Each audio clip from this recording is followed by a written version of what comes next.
guys! Welcome back to my YouTube channel, Princess and Mama Vlog. So, for today's video guys, ang gagawin ko ay i-share ko lang kung paano nawala yung aking dalawang cellphone.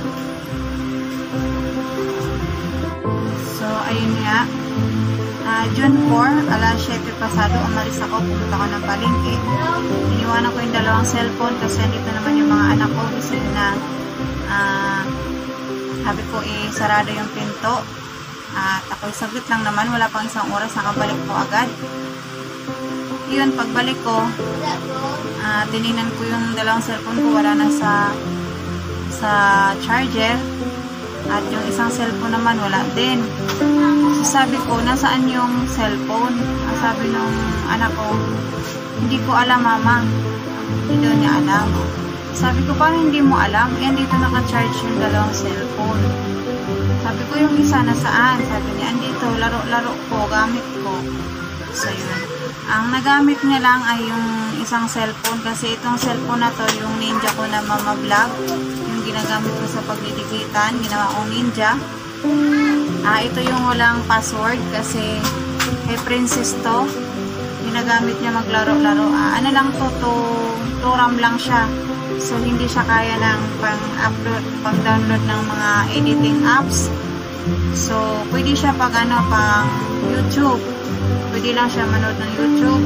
Yan, pwede siya manood ng YouTube. Tapos, pwede rin siyang mag-YouTube siya, pwede rin. Yun nga lang, katagalan na gamit ay umiikot siya kasi nga, mahina yung kanyang, yung storage niya, mabilis mapuno. So, ano lang siya, pang Ninja ko lang siyang ginamit. Tapos yung isang cellphone naman, parehas lang din sila, Oppo lang din yun, A3s. Yun yung ginagamit ko pang moderator at pang read ng mga message pag nagla-livestream ako. Tapos yung Vivo Y21i naman, ayun yung ginagamit ko ng pang editing, pang upload, pang vlog. Ayan, yun yung ginagamit ko guys. Ngayon, yun nga, pagdating ko din sa bahay, nagwawala na ako kasi nga yung cellphone ko, unang-una ko talagang tinignan kasi nga pagdating ko, yun talaga yung una kong ginagawa. Pagkagaling ako sa palengke, pagising ko sa madaling araw, hawak agad ako dun sa cellphone ko na yun, nag-check ako sa YouTube ko. Parang siya na yung kasama ko sa pang-araw-araw na galaw ko kasi nagwa-vlog na si Mama Vlog. Ngayon, dahil nawala siya, hindi ko maintindihan kung anong gagawin ko kasi nga inisip ko rin naman talaga nun, itinabi ng anak ko kasi yung anak ko kasi pagka nasa isip nun, itatabi niya talaga. So nung tinanong ko na, tinabi mo ba? Hindi niya daw tinabi. So yun, nung nawalan ako ng pag-asa, talagang inisip ko na wala na talaga, nakuha na yun, na napitas na yun sa charger. So yung kapitbahay namin nagising sa sobrang iyak ko, sobrang sigaw ko, na hindi ko na maintindihan. Lumabas, tapos sabi ko kung may pangtawag siya, tinry kong tawagan yung cellphone, tatlong beses nag-ring, hindi talaga sinagot. Pang-apat na beses na rin doon sinagot, lalaki yung sumagot, tapos may nagsasalitang babae. Doon na ako natuluyang manghina kasi nga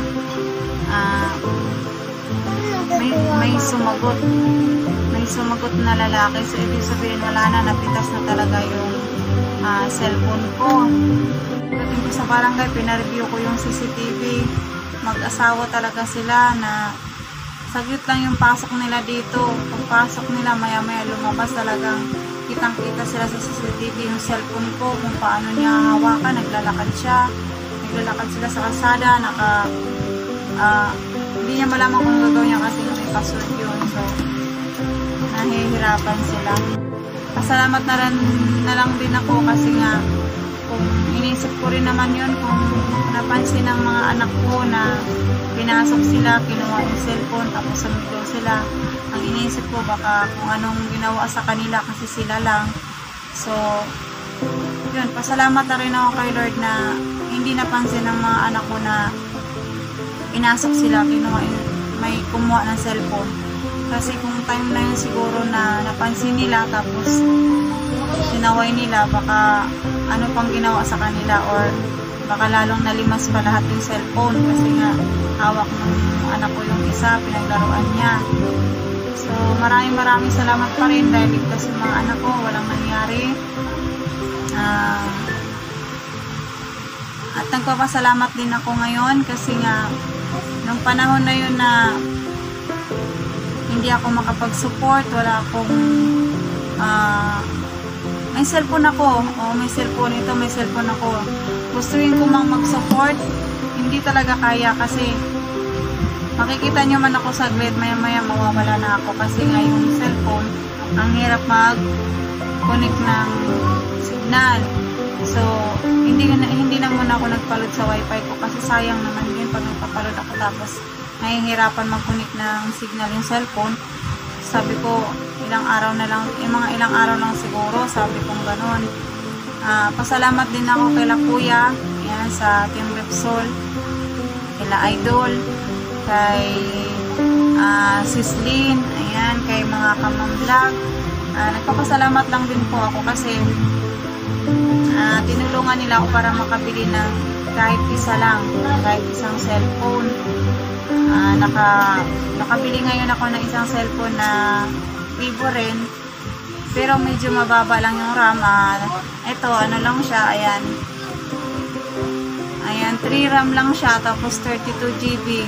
Hindi katulad nung nawala sa akin na 4 RAM siya, 64 GB, medyo mataas yung storage niya. So okay lang tintong ganito kasi makapag-upload din naman ako na kahit paano nito. Upload, delete na lang, tapos ng edit, upload, tapos delete, tapos yun, vlog ulit. Yun na lang ang gagawin ko kasi nga mga ilang araw din akong blanco yung pag-iisip ko, hindi ko maintindihan yung nararamdaman ko na ilang araw simula June 4. Ayan, June 4 siya, tapos nakabili ako kahapon, June 6. June 7 ko siya nabili. June 8. Oo, June 8. Kasi nga, June 8 ko siya nabili ng hapon. Kasi yung mga bigay-bigay ng mga kasamahan sa team, yun, inipon ko yun. Tapos nakaipon ako ng pambili ng cellphone. Ayun, maraming salamat po sa inyong lahat.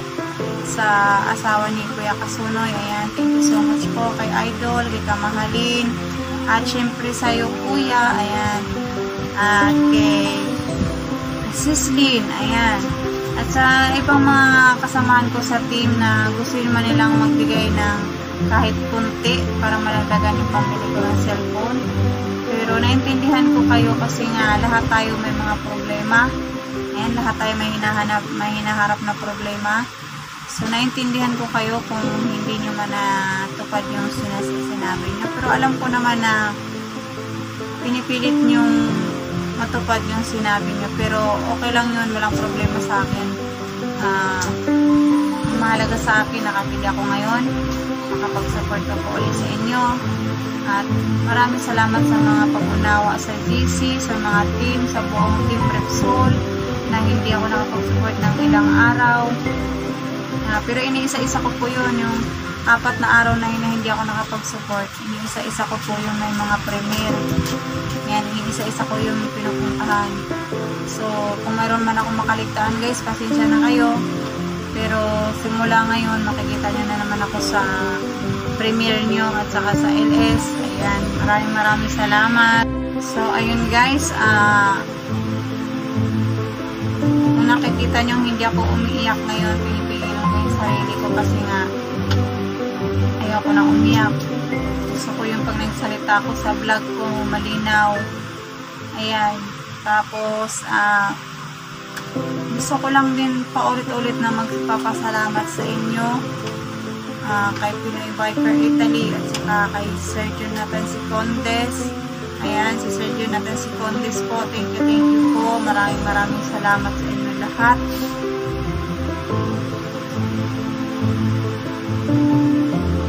Alam ko po na gusto nyo na ang tagumpay ang lahat ng buong Team Repsol sa pangarap ng pagiging small YouTuber.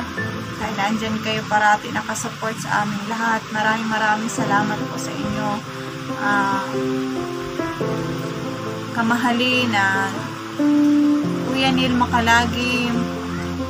Ayan po, si mga kamamlag. Ayan, si mga kamamlag, si Sis Linda Ketera, yun yung laging kausap ko nung ilang araw ako stress. Ayan, kinakausap nila ako lagi na hayaan na lang yun, pabayaan na lang kasi nga cellphone lang yan, babalik din yan, ilang araw makapag-vlog ka uli. Yun, ayan, maraming salamat po sa inyong lahat.